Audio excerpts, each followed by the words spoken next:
Hello student, आज हम class 10th mathematics का चैप्टर नंबर 5 का क्वेश्चन नंबर जो है एक्सरसाइज 5.3 का क्वेश्चन नंबर 17 करेंगे। ठीक है, ठीक है ना।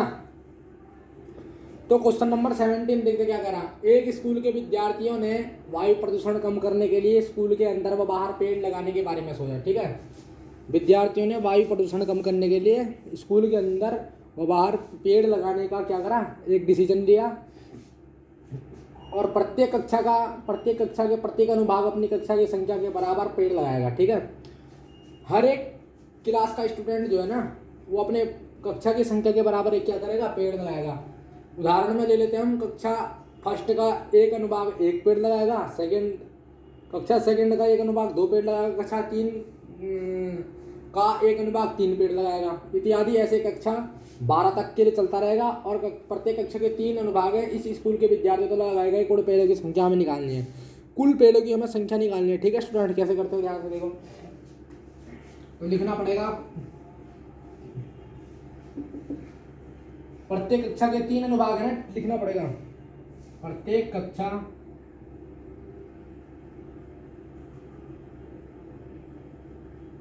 में 3 अनुभाग हैं।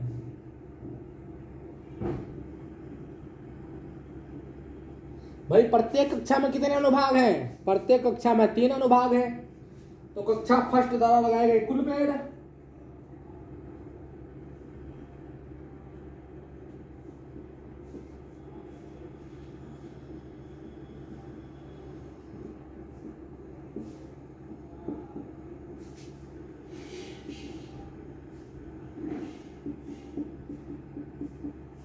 कक्षा फर्स्ट द्वारा लगाए गए कुल पेड़ कितने में? 3 गुणा 1 3। ठीक है, और कक्षा सेकंड द्वारा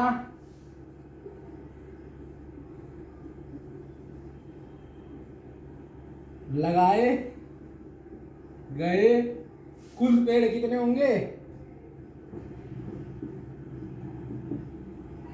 3 गुणा 2 6। ठीक है भाई, कक्षा एक द्वारा लगाए गए कुल पेड़ कितने होंगे? 3 गुणा 1 3। कक्षा सेकंड द्वारा कितने? कक्षा सेकंड द्वारा तो कक्षा सेकंड द्वारा अनुभाग 2 पेड़ लगाएगा, तो 3 गुणा 2 यानी कि 6 लगाएगा। ठीक है, क्योंकि अनुभाग 3 है। सेकंड द्वारा 2 पेड़ लग रहे हैं, तो 3 गुणा 6 यानी कि 6 पेड़ लगेंगे। और कक्षा 3 द्वारा लगाए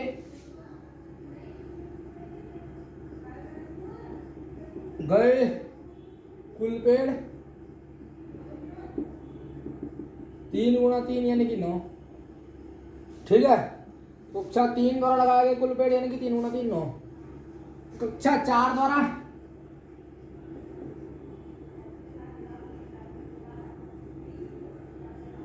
लगाए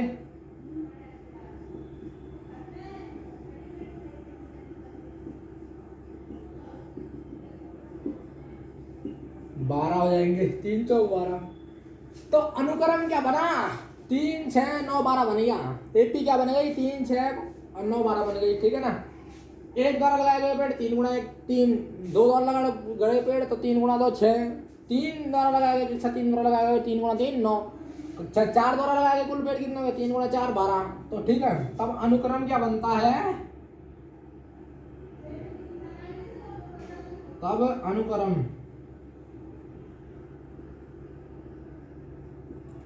3 6 9 12 इस तरह डॉट डॉट करके बनता है ना। ठीक है, लिखना पड़ेगा। तब कक्षा 12th तक के कुल विद्यार्थियों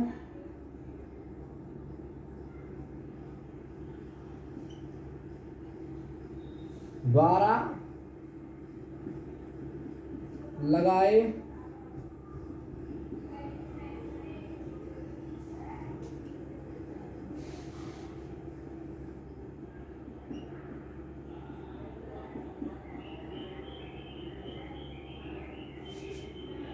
ध्यान से देखो, एक द्वारा लगाए गए 3 है, 2 द्वारा लगाए गए 6 है, 3 द्वारा लगाए गए 9 है और 4 द्वारा लगाए गए पेड़ कितने हैं 12 हैं। तो एपी क्या बन गई 3, 6, 9, 12 बन गई। अब तब कक्षा 12 तक के कुल विद्यार्थियों द्वारा लगाए गए पदों का योगफल। भाई 12 तक लगा रहे ना वो, इत्यादि ऐसे कक्षा 12 तक लगाने के लिए चलता रहेगा। तो 12 तक लगा रहे तो कक्षा 12 तक के लिए कुछ विद्यार्थियों द्वारा लगाए गए पदों का योगफल कितना होगा। एन की वैल्यू क्या जाएगी 12 जाएगी। एस बराबर क्या होता है n/2 2a plus n minus 1 into D S N बराबर, ठीक है ना, ठीक है। ये होता है एस एन बराबर ए की वैल्यू क्या हमारे पास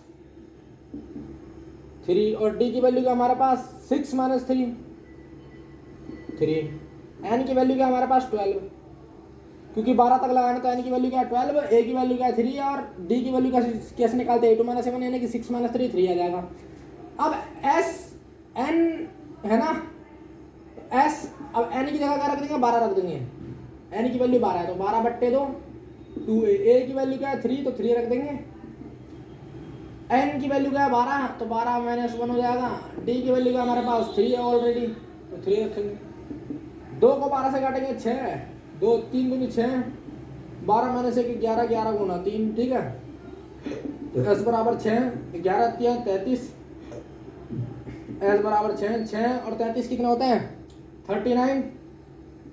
भाई 33 में 6 जोड़ेंगे तो कितना आएगा 39, तो 6 की गुणा 39 में करेंगे तो कितना आएगा 6 नम्मा 54, हासिल लग गई 5, 6 दिया 18, 19 20 21 22 23 तो 234। ये क्या हुआ अपना आंसर हो गया, ठीक है ना। 6 की गुणा 39 से करने पर आंसर क्या आ जाएगा इस बराबर 234। तो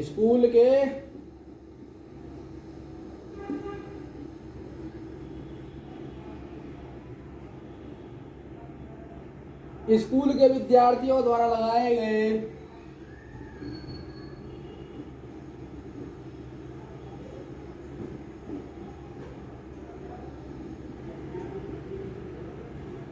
कुल पेड़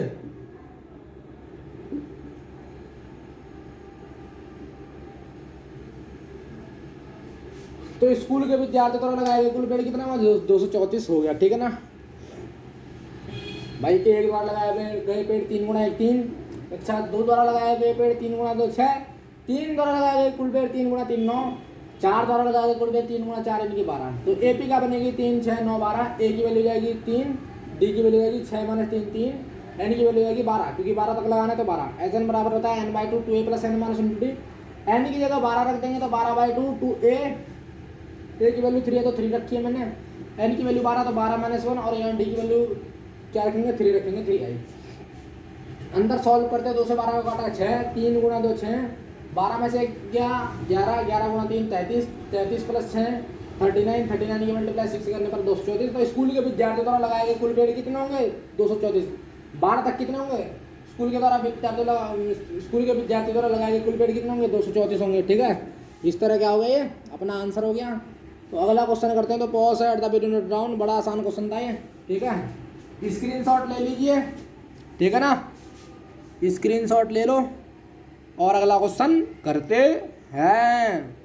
ले लिया, ठीक है। तो क्वेश्चन नंबर 18 करते हैं, बड़ा आसान क्वेश्चन है, ध्यान से देखो। केंद्र ए से प्रारंभ करते हुए बारी बारी से केंद्र ए और बी को लेते हुए त्रिज्याओं 0.5 सेंटीमीटर 1 सेंटीमीटर 1.5 सेंटीमीटर 2 सेंटीमीटर उत्तरोत्तर अर्धवृत्तों को खींचकर एक सर्पिल बनाया गया। ये रहा सर्पिल। तो जैसा कि आकृति में दर्शाया गया है 13 क्रमागत अर्धवृत्तों से बने इस सर्पिल की कुल लंबाई क्या है, ठीक है। इसकी लंबाई क्या है, ठीक है ना। पहले अर्धवृत्त की त्रिज्या सॉल्यूशन करेंगे। भाई पहली त्रिज्या क्या है 0.5 सेंटीमीटर, ठीक है, लिखना पड़ेगा। पहले अर्धवृत्त त्रिज्या R1 बराबर कितना 0.5 सेंटीमीटर, R2 बराबर कितना होगा दूसरे की 1 सेंटीमीटर, R3 बराबर कितना है 1.5 सेंटीमीटर, R4 कितना है 2 सेंटीमीटर, ठीक है। अब 13वें अर्धवृत्त की त्रिज्या कितनी है 13वें अर्धवृत्त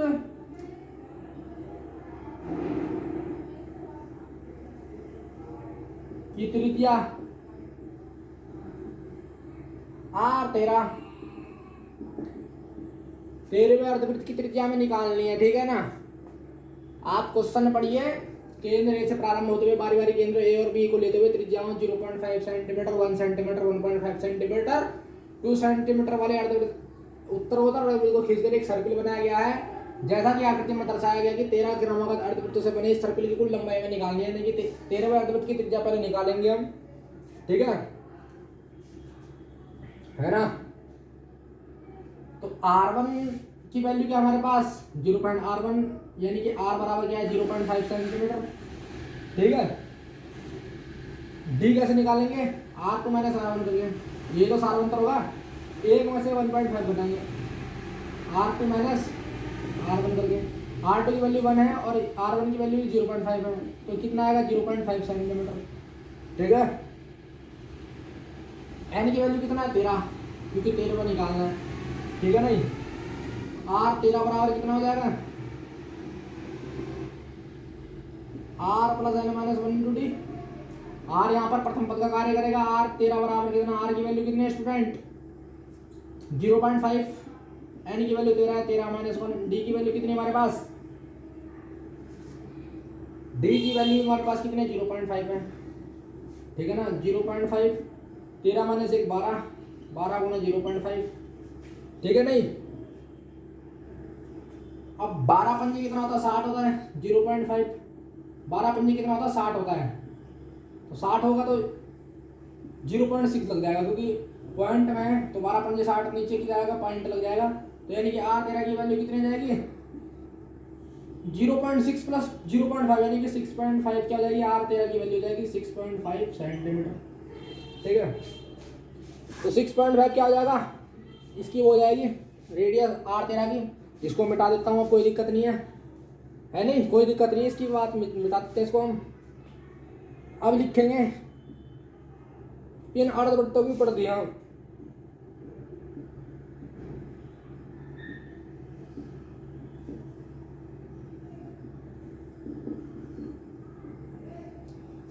अर्धवृत्त की पढ़ती क्या होगी, पाई R1 पाई R2 डॉट डॉट के पाई R 13, ठीक है ना भाई। वृत्त की परिधि कितनी होती है 2 पाई R, अर्धवृत्त की कितनी होगी पाई R1 पाई R2 पाई R 13, ठीक है ना बात सही में, तो समझ में आ गई।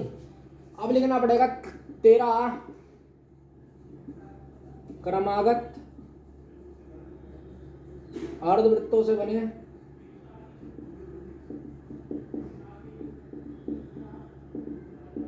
13 क्रमागत अर्धवृत्तों से बने सर्पिल की लंबाई,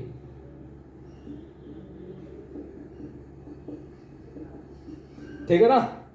तो 13 क्रमागत अर्धवृत्तों से बने सर्पिल की लंबाई क्या होगी, ध्यान से देखो, पाई R1 plus pi R2 plus pi R3, है ना, और पाई R4 डॉट डॉट डॉट करके कहाँ तक पाई R 13 तक। पाई की वैल्यू क्या है, बाहर निकालेंगे तो R1 बचेगा, पाई कॉमन लेंगे R3 बचेगा, R4 बचेगा, R 13 बचेगा, ठीक है ना। पाई कॉमन लेंगे तो ये बचेगा R1 plus R2 plus R3 plus R4 dot dot R 13, और फिर पाई अंदर लेंगे तो R1 की वैल्यू क्या हमारे पास 0.5, R2 की वैल्यू क्या हमारे पास 1.0, R3 की हमारे पास 1.5, R4 की 0.2, R 13 की वैल्यू क्या हमारे पास 6.5, ठीक है। आई बात पकड़ में। यहां से हमारे पास जो है सूत्र लगेगा Sn बराबर क्या होता है n/2 a प्लस l, ये सूत्र लगाएंगे हम, ठीक है ना। इसमें लगाएंगे इस पूरी कंडीशन में, तो पाई तो ऐसी का ऐसे रहेगा भाई, पाई तो ऐसे का ऐसे रहेगा ना, ये यहाँ पर इस पूरे में यहाँ ये वाला सूत्र लगेगा, पाई तो ऐसे का, n की वैल्यू क्या जाएगी 13 हो जाएगी भाई, 13 तक निकालना है ना, 13 क्रमागत, तो n की वैल्यू कितनी होगी 13/2, a की वैल्यू क्या है 0.5, l की वैल्यू क्या है अंतिम 6.5, ठीक है ना। तो सॉल्व करते तो पाई यही सॉल्व करेंगे, तो पाई गुणा 13/2 6.5 0.5 तो 7.5 आ जाएगा ना, नहीं 6.5 0.5 को ऐड करेंगे तो 5507, तो 7.0 आ जाएगा। कितना आ जाएगा 7.0, तो इसे खोलेंगे तो 22.7 और 13/2 गुणा 7, 7 से 7 कैंसिल, 2 से 12 कैंसिल, 11, तो 11 गुणा 13 करेंगे। अरे 11 गुणा 13 करने पर हमारे पास क्या आएगा, 11 गुणा 13 करते हैं तो 3 3 1 1 3 4 143 आएगा। तो कितना आया 143 आया, 143 है ना। इसे सॉल्व करके कितना है 143 आया, तो क्या कह दें, क्या कहेंगे, सर्पिल की लंबाई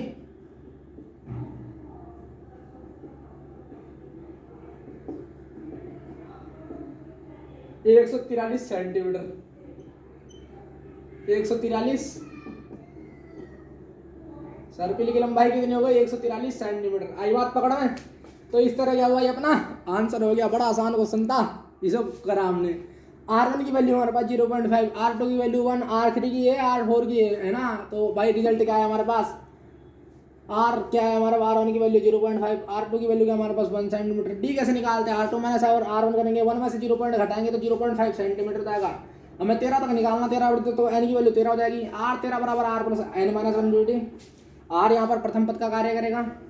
R की वैल्यू हमारे पास 0.5 है, प्लस n की वैल्यू 13 है तो 13 रखेंगे, 13 minus 1 into cross multiply 0.5, D की वैल्यू 0.5 पर रखा तो 0.5 12 इंटू 0.5 यानी कि 6, 12 पंजे 60, 6.0 हो जाएगा। 6.0 में 0.5 प्लस करेंगे तो R की वैल्यू हमारे 6.5 सेंटीमीटर हो जाएगी। अब इन अर्धवृत्तों की प्रति R1 पाई R2 पाई R13 ठीक है, इसे जोड़ तो 13 क्रमागत अर्धवृत्तों से बने सर्पिल की लंबाई में इनको पॉजिटिव जोड़ेंगे साथ साथ, तो pi R1 plus pi R2 plus pi R3 plus pi R4 dot dot dot pi R13 ठीक है। टोटल में से पाई कॉमन निकलता तो अंदर बचेगा R1 plus R2 plus R3 plus R4 dot dot R13 ठीक है। R1 की वैल्यू 0.5 है, R2 की वैल्यू 1.0 है, R3 की वैल्यू 1.5 है, R4 की वैल्यू हमारे पास 2.0 है और R13 की वैल्यू हमारे पास कितना है 6.5। इस पूरे टर्म को सॉल्व करने के लिए SN बराबर n/2 a प्लस l की जरूरत पड़ेगी। तो पाई ऐसी कैसे रहने देंगे, ए की वैल्यू हमारा क्या है, ए की वैल्यू हमारे पास क्या रुक जाओ, एन की वैल्यू हमारे पास 13 है तो 13 रखेंगे, 13/2, ए की वैल्यू हमारे पास 0.5 है एंड लास्ट टर्म की वैल्यू 6.5 रखा है। 6.5 पर 0.5 7 आ जाएगा। पाई का मान रखेंगे 22/7, 7 से 7 कैंसिल, 2 से 22 कैंसिल, 11 12 में 11 गुणा 13 बचता है, 11 गुणा 13 कितना होगा 143। तो सर्पिल की लंबाई कितनी हो गई 143 सेंटीमीटर। ये क्या होगा अपना आंसर होगा क्वेश्चन नंबर 18 का। तो इस तरह क्वेश्चन नंबर 18 कंप्लीट हुआ। तो अगला क्वेश्चन करते तो pause at the bit down, इसे उतारिए, स्क्रीनशॉट ले लेते हैं ठीक है। इसे उतार लीजिए स्टूडेंट, बड़ा आसान क्वेश्चन था ठीक है ना।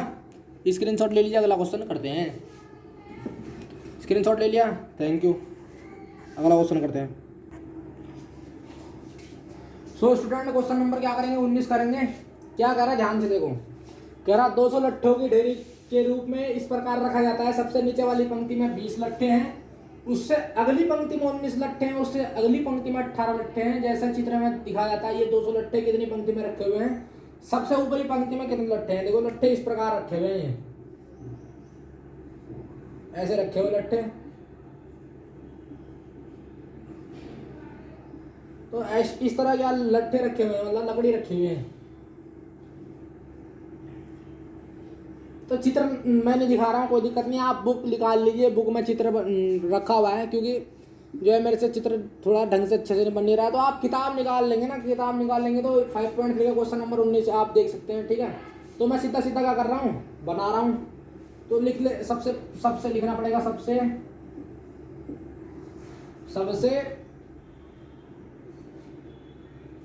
निचली पंक्ति में कितने लट्ठे हैं 20 लट्ठे हैं।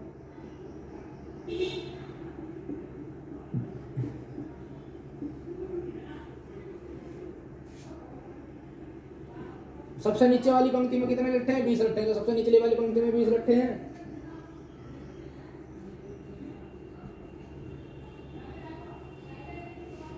निचली पंक्ति में 20 लट्ठे हैं, यानी कि मतलब नीचे से प्रारंभ करके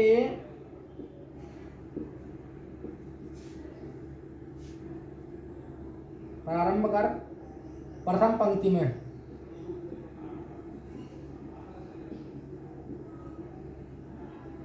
बीस लट्ठे दूसरी पंक्ति में,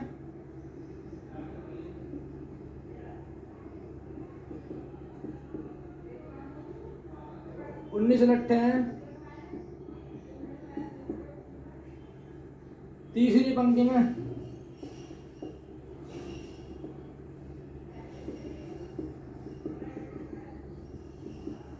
18 लट्ठे और चौथी पंक्ति में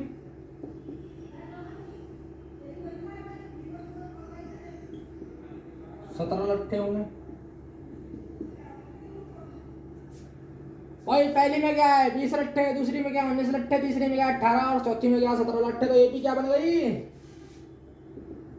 चेक करो एपी क्या बन गई, चेक करो 20, 19, 18, 17 डॉट डॉट डॉट करके आगे चलेगा।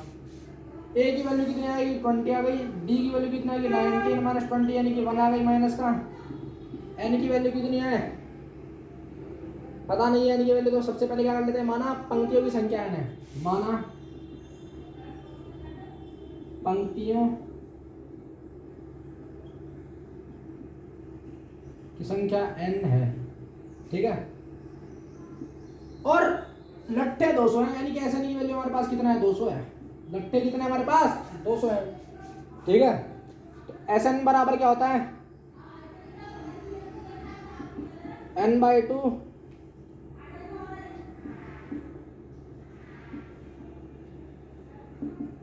2a plus n minus 1 into D, ठीक है।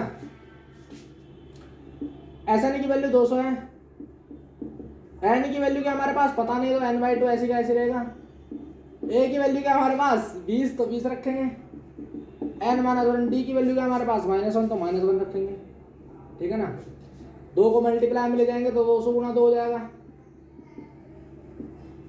ठीक है। 200 मल्टीप्लाई 2 एंड 20 गुणा 2 तो 40 हो जाएगा। n माइनस 1 यानी कि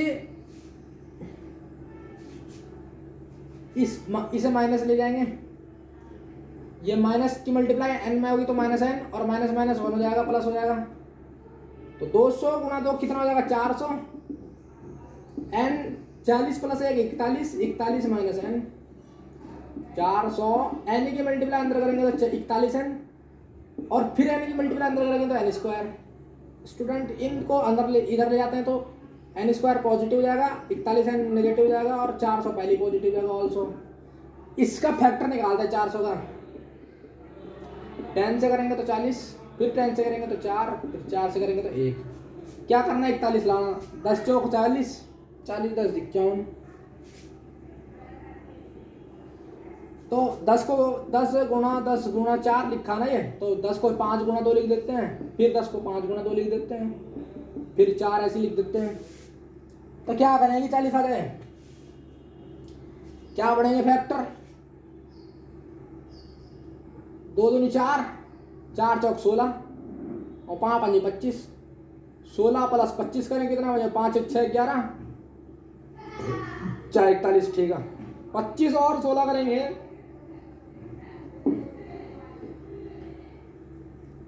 ध्यान से देखो 10 को लिखा 5 गुणा 2, फिर 10 को लिखा 5 गुणा 2, 4 ऐसे कैसे रख दिया, 2 दूनी 4, 4 दूनी 2 दूनी 4, 4 चौको 16 और 5 पंजे 25, 25 और 16 करते तो हमारे पास कितना आ जाएगा स्टूडेंट, ऑब्वियसली 41 आ जाएगा। देखो 25 16 गया 6 5 11 3 1 4 41, तो 25 प्लस 16 करेंगे तो ये क्या होगा हमारा फैक्टर हो गया।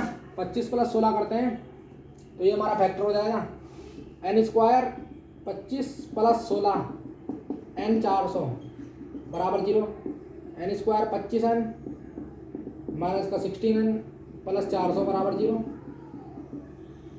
ठीक है ना।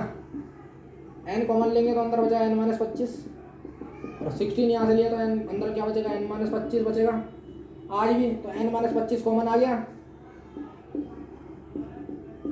और n माइनस 16 ऐसे ही आ गया, ठीक है ना। तो n बराबर 25 आ जाएगा, एक n बराबर 16 आ जाएगा, तो n बराबर 25 आ रहा, n बराबर 16 आ रहा। अब ध्यान से देखो दो वैल्यू आ गई, एन की वैल्यू 25 आ गई, एन की वैल्यू 16 आ गई। लिखना पड़ेगा एन बराबर 25 है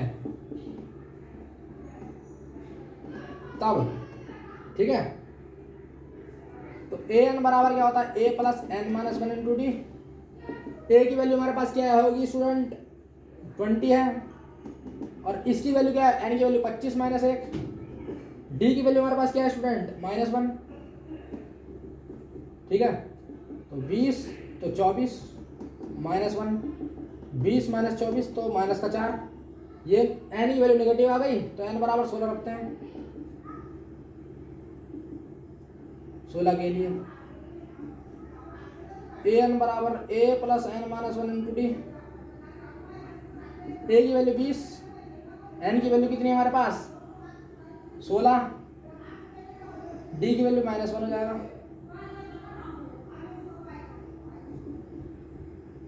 तो ए एन बराबर 20, 16 माइनस 1 15, 15 माइनस 1, यानी कि 20 माइनस 15 बराबर कितना 5, यानी कि ए एन की वैल्यू हमारे पास कितनी आ गई 5 आ गई, ठीक है ना।